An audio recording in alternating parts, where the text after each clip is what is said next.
नमस्कार। पैगंबर मोहम्मद के समय 600 खजूर के पेड़ों का एक बाग लगाया गया था, जिसमें होने वाली आमदनी से मदीना के गरीब लोगों की मदद की जाती थी।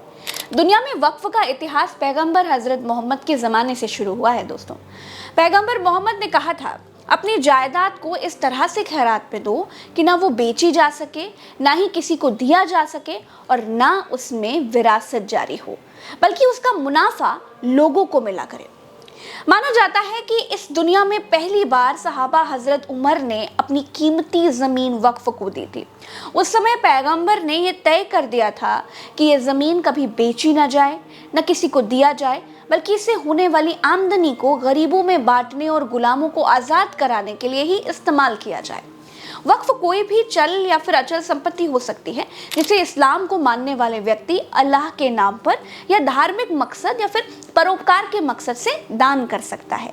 ये संपत्ति भलाई के मकसद से समाज के लिए दी जाती है और अल्लाह के सिवा इसका कोई मालिक नहीं हो सकता है। जब वक्फ की संपत्ति का मालिक अल्लाह के सिवा कोई और हो ही नहीं सकता है, तो फिर सरकार के वक्फ बिल का आखिर मतलब क्या है?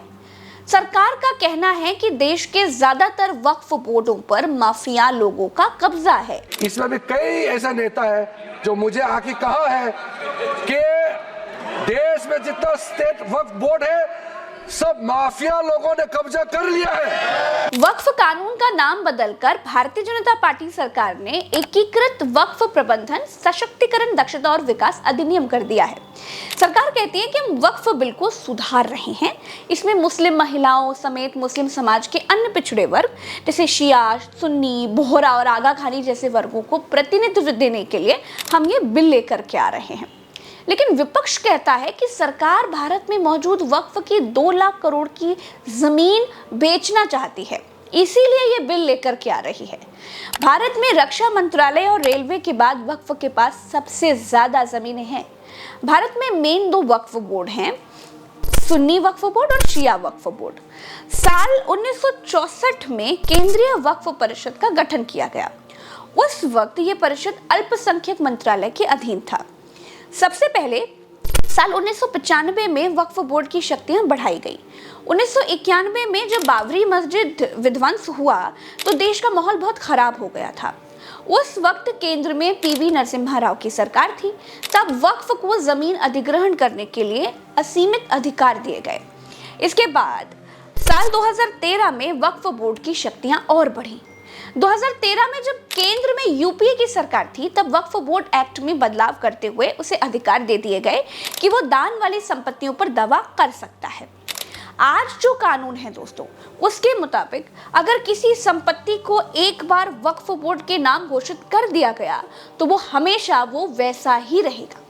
दानकर्ता अपनी इच्छा से कोई बदलाव नहीं कर सकता है।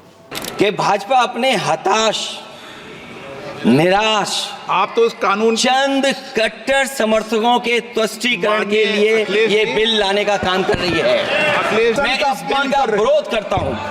आप दुश्मन है मुसलमानों के, उसका सबूत ये बिल है। दुनिया का सबसे पहला वक़फ़ खाने काबा मक्के में है, क्या हम उसके ऊपर भी सवाल उठाएंगे? 10 साल से जो मुल्क में माइनॉरिटीज के साथ, उनके हुकूक के साथ, उनके रिलीजन फ्रीडम के साथ जो खिलवाड़ किया जा रहा है, उससे रूह कांप जाती है। सर्वोच्च न्यायालय के आदेश के बावजूद इसको हटाना चाहते हो मान्यवर, ये सीधे सीधे कानून के खिलाफ वर्जी है। हम कहना चाहते हैं कि संविधान की अगर धज्जियां उड़ाने का काम आप करने का काम कर रहे हो, हम इसका पुरजोर विरोध करेंगे और पुरजोर विरोध करने का काम करते। अब हमें ये देखना चाहिए कि सरकार जो नया वक्फ कानून लेकर के आ रही है, उसमें दिक्कत कहां पर आ रही है।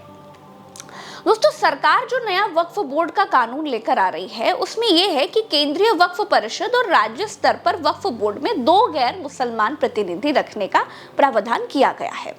नए संशोधनों के तहत बोहरा और आगा खानी समुदाय के लिए अलग वक्फ बोर्ड की स्थापना की भी बात कही गई है। वक्फ का पंजीकरण सेंट्रल पोर्टल और डेटाबेस के जरिए होगा। इस पोर्टल के जरिए मुतव्वली यानी वक्फ संपत्ति की जो देखरेख करने वाले होते हैं उनको खातों की जानकारी देनी होगी। इसी के साथ सालाना 5,000 रुपए से कम आय वाली संपत्ति के लिए मुतव्वली की ओर से वक्फ बोर्ड को दी जाने वाली राशि को भी 7% से घटाकर 5% कर दिया गया है।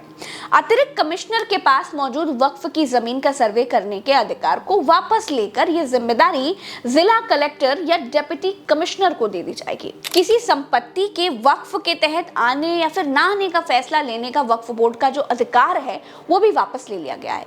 नए प्रस्ताव के मुताबिक मौजूद 3 सदस्यों वाली वक्फ ट्रिब्यूनल को भी 2 सदस्यों तक सीमित कर दिया गया है, लेकिन इस ट्रिब्यूनल के फैसले को अंतिम नहीं माना जाएगा और 90 दिन के भीतर ट्रिब्यूनल के फैसले को हाई कोर्ट में चुनौती भी दी जा सकती है। जिन लोगों ने वक्फ की जमीन पर अतिक्रमण किया है या फिर 12 साल से अधिक वक्त से कब्जा कर रखा है वे इस संशोधन के आधार पर मालिक भी बन सकते हैं। अब सरकार के इस बिल में दिक्कत ये आ रही है दोस्तों कि अगर ये कानून बन गया तो वक्फ की संपत्तियों में भारी भरकम कमी आ जाएगी। क्यों? क्योंकि 99% वक्फ संपत्तियों पर अवैध कब्जे हैं। देश के कई हिस्सों में वक्फ की संपत्तियों पर अतिक्रमण करने वाले खासतौर पर पंजाब और हरियाणा में अवैध रूप से कब्जाई गई हजारों एकड़ संपत्तियों के मालिक बन जाएंगे। मुकेश अंबानी साहब ने जिस जमीन पर अपना घर एंटालिया जो बनाया है ना, वो भी वक्फ की जमीन है और उनका भी उस जमीन पर 12 साल से ज्यादा का कब्जा है, जिसका केस अदालत में था। अब वो जमीन भी ऑटोमेटिकली उनकी हो जाएगी। इस बदलाव में रियल एस्टेट उद्योग और यहां तक कि ऐसी जमीनों पर कब्जा करने वाले बहुत से बड़े कारोबारियों को भी फायदा होगा। ऐसा लगता है दोस्तों कि इन संशोधनों के पीछे एकमात्र मकसद ही यही है। सरकार के इस बिल का फायदा ये है कि वक्फ बोर्ड में भ्रष्टाचार पर थोड़ी लगाम जरूर लगेगी, लेकिन जब जमीनें ही नहीं होंगी तो भ्रष्टाचार कहाँ होगा, ये भी एक बात है।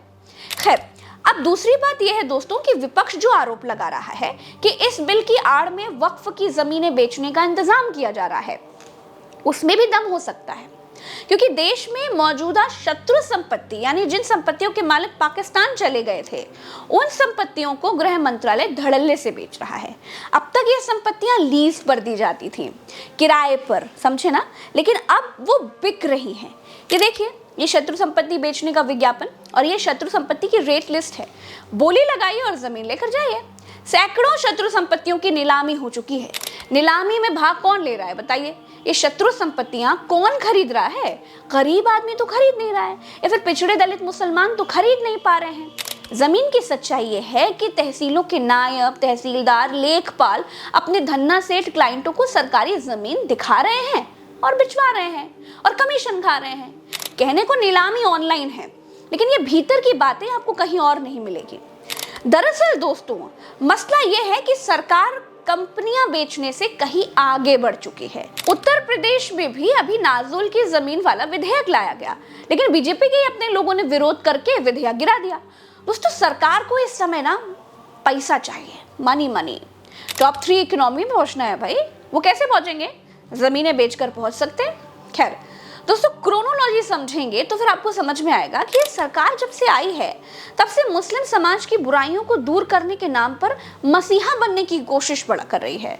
चाहे वो सीए हो, चाहे वो एनआरसी हो, चाहे 3 तलाक हो, और अब वक्फ बिल। दरअसल इसे चौराहे की चर्चा के मुताबिक चूड़ी टाइट करना कहते हैं। मुस्लिमों की चूड़ी टाइट होगी ना तो बीजेपी का हिंदू वोटर भी खुश हो जाएगा, और ये सब बीजेपी के हिंदू वोटरों के मनोरंजन के लिए हो रहा है, ऐसा कहा जा रहा है। वक्फ बोर्ड की तरह ही हिंदू श्राइन बोर्ड भी है। एक नहीं, तमाम श्राइन बोर्ड हैं हिंदू धर्म में। तमाम मंदिरों के पास अरबों की दौलत है। वैष्णो देवी श्राइन बोर्ड है, पूर्णागिरी श्राइन बोर्ड है, तिरुपति बालाजी का श्राइन बोर्ड है, पद्मनाभम जैसी बीसीओ श्राइन बोर्ड हैं जो मंदिर के नाम पर पैरेलल सरकारें चलाते हैं। क्या उनको सरकारी सिस्टम में लाकर रेगुलेट करने की हिम्मत है सरकार की? नो, सरकार बहुमत में नहीं है, लेकिन सरकार को समर्थन करने वाली नीतीश और नायडू की पार्टियों में रीढ़ की हड्डी ही नहीं है। इसीलिए वक्फ कानून बिल बन जाएगा ही, और वक्फ की संपत्तियां जो अब तक बची हुई थी वो शायद अब नहीं बचेंगी। विपक्ष के मुताबिक विकास की राह में सबको कुर्बान होना पड़ेगा। इस वीडियो में इतना ही। आशा करती हूँ कि आपको सब कुछ आसान भाषा में समझ में आ गया होगा। मुझे दीजिए इजाजत। राम राम व सलाम। जय हिंद।